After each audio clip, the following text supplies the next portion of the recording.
그때 예수님의 어머니와 형제들이 예수님을 찾아왔지만 군중 때문에 가까이 갈 수가 없었다. 그래서 누가 예수님께 스승님의 어머님과 형제들이 스승님을 뵈려고 밖에 서 계십니다 하고 알려드렸다.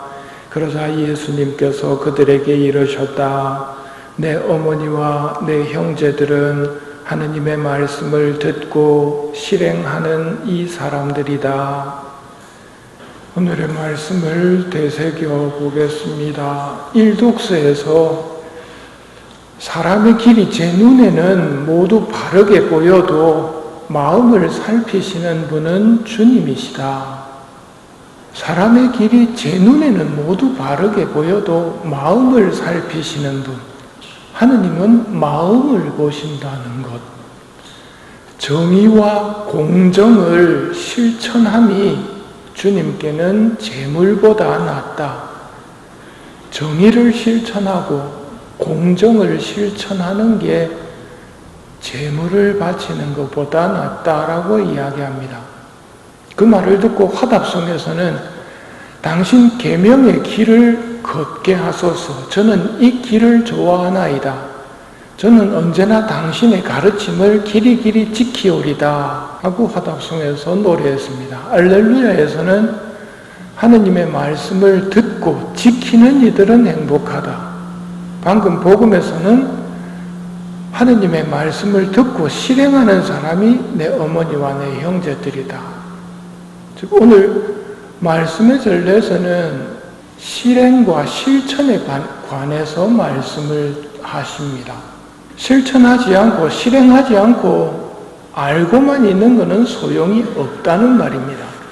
그러니 말씀을 듣고 실행하도록 하십시오 하고 강론이 딱 끝나면 얼마나 좋겠습니까?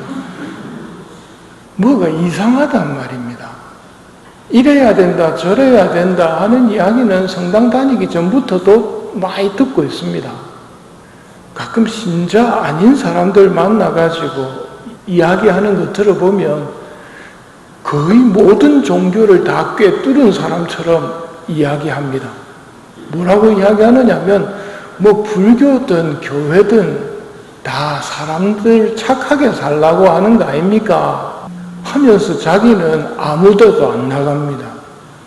왜냐하면 착하게 살면 되지 뭐 굳이 그렇게 할 필요가 있냐.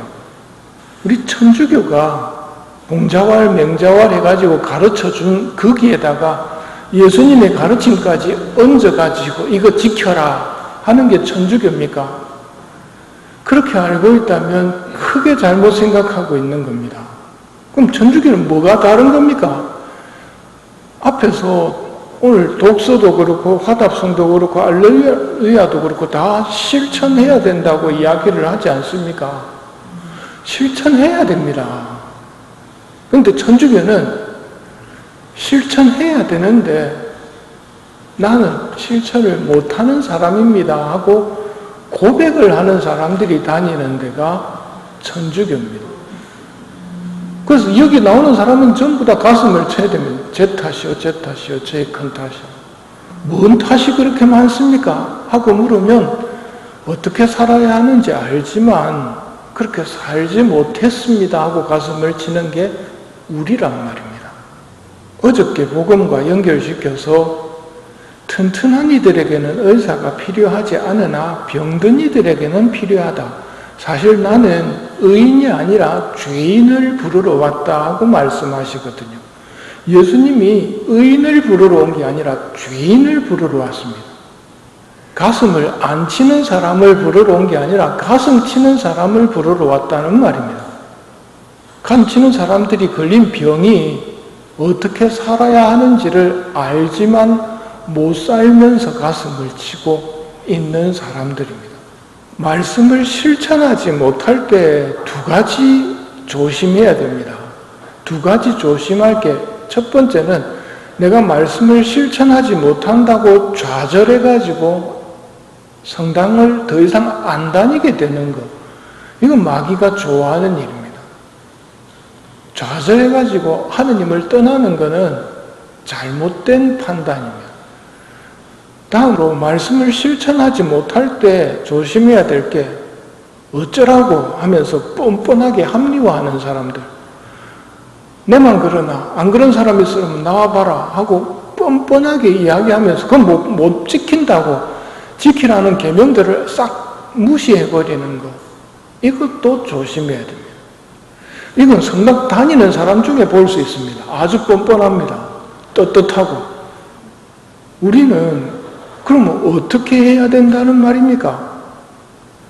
의인이 아니라 죄인을 부르러 오신 분이고 우리는 튼튼하지 못하기 때문에 병들었다는 걸 인정하는 우리들이라면 좌절할 것도 아니고 뻔뻔하게 합리화할 것도 아니고 의사 선생님을 찾아가면 된다는 말입니다. 의사 선생님께 가서 속이면 안 된다고 말씀드렸죠. 솔직하게 있는 그대로를 말씀드리고 고쳐주십시오 하는 게 천주교 신자들입니다. 튼튼한 이들에게 의사가 필요하지 않으나 병든 이들에게 필요하다. 이 말씀을 어떤 배경 속에서 하게 되었는가 어제 복음을 읽어보십시오. 세리 마테오를 부르면서 하시는 말씀입니다. 뭐라고 부르십니까? 나를 따라라. 우리한테도 딱 적용되는 말입니다. 나를 따라라 하고 예수님이 부르십니다.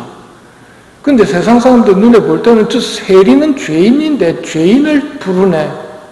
근데 예수님이 말씀하십니다. 튼튼한 이들을 위해서 내가 온 게 아니고 의인을 위해서 내가 온 게 아니다. 그래서 우리는 기뻐하는 겁니다. 내가 말씀을 못 지키기 때문에 기뻐하는 게 아니라 이런 나를 알고 나를 위해 오신 분이 있다는 겁니다. 예수님께서 나는 내 양들을 잘 안다고 말씀하시지요. 정말 새겨봐야 될 말씀입니다. 내 양들을 안다는 예수님 앞에서 위선을 보이면 안 됩니다. 병 안 걸린 것처럼 하고 있으면 안 된단 말입니다. 나를 아시고 고쳐주러 오셨는데 나는 병 안 걸린 것처럼 하고 있으면 안 되겠지요. 그러면 병든 우리를 고쳐주러 오신 예수님께 가져야 할 것. 하느님께서는 세상을 너무나 사랑하신 나머지 외아들을 내주시어 그를 믿는 사람은 누구나 멸망하지 않고 영원한 생명을 얻게 하셨다. 외아들을 내줬다는 말이 세상을 너무나 사랑하셔서 세상 대신에 외아들이 죽음을 당하도록 외아들이 벌을 받도록 하신 겁니다. 죄를 사하여 주려고 그 장면입니다.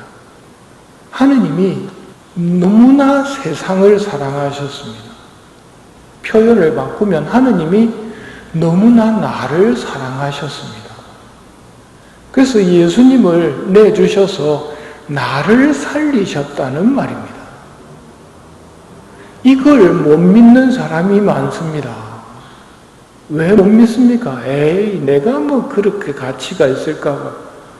왜냐하면 난 말씀도 제대로 실천 못하는 사람이거든요. 또 세상의 가치관으로 나를 보고 있는 겁니다. 말씀을 잘 지키고 못 지키고 따라서 높고 낮음이 결정되는 게 아니고 내가 어떤 나인가를 생각해 봐야 됩니다. 어떤 나입니까? 내가 어떤 나냐면 하느님을 닮은 나입니다. 하느님을 닮았다는 게 무슨 뜻이겠습니까? 영원한 존재란 말입니다. 저하고 여러분은 천국 가서도 또 얼굴 보고 살아야 됩니다. 몇 년 살아야 됩니까? 영원히 살아야 됩니다. 이게 사람의 고귀한 가치입니다.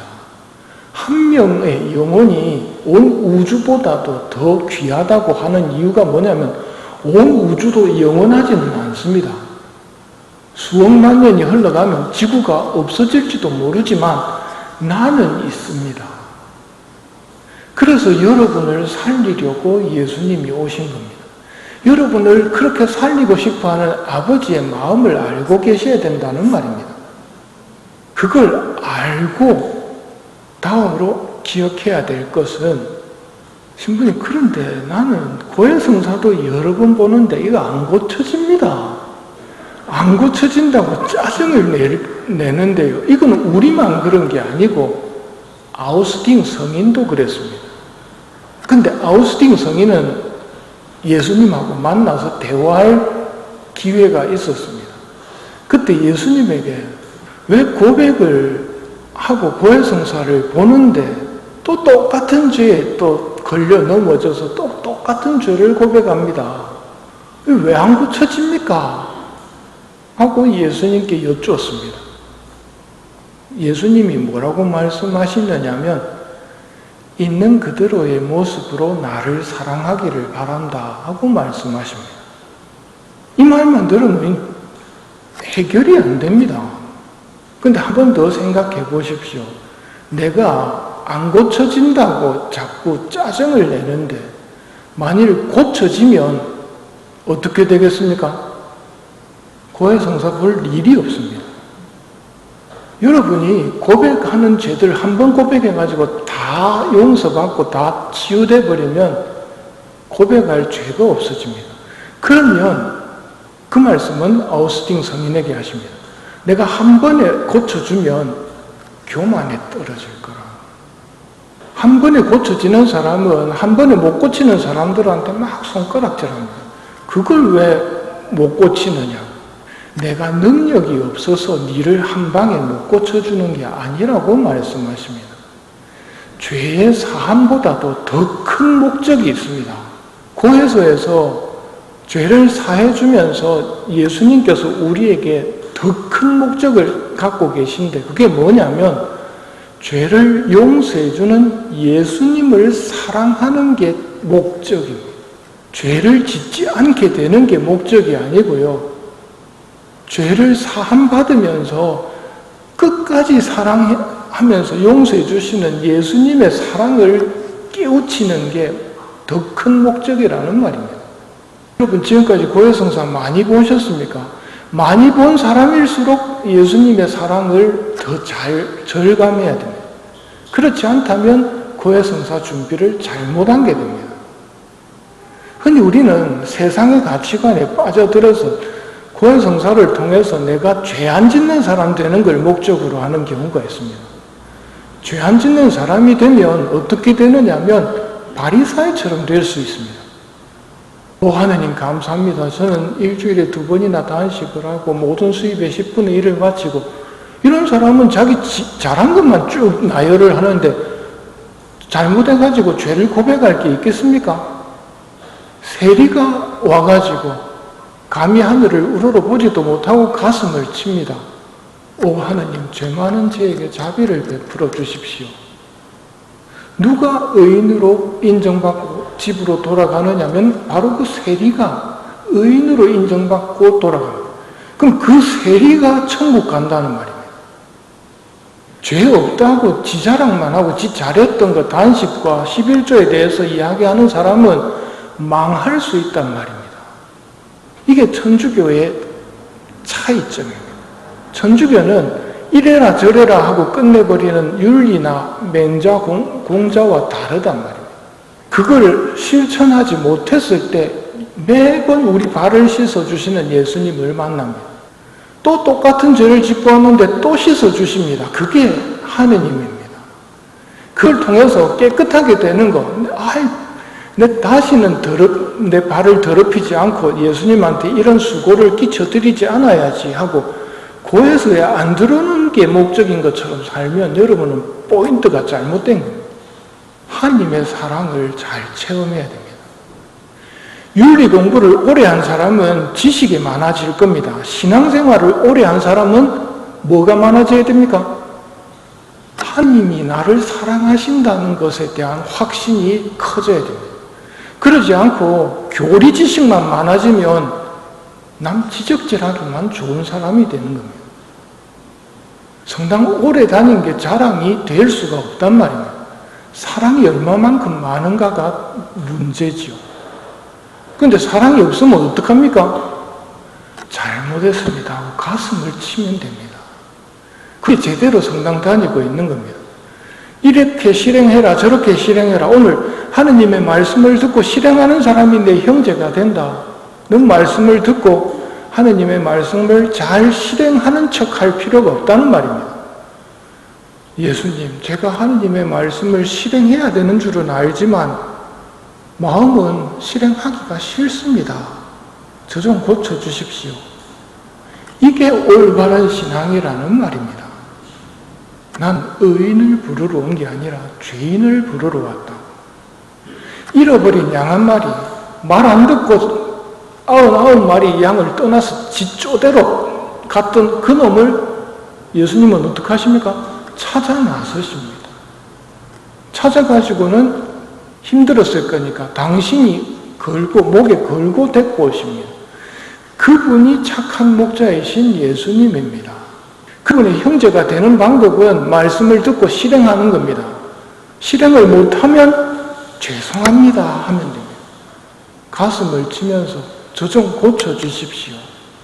이게 예수님의 형제가 되는 길이라는 것을 잘 새겼으면 합니다.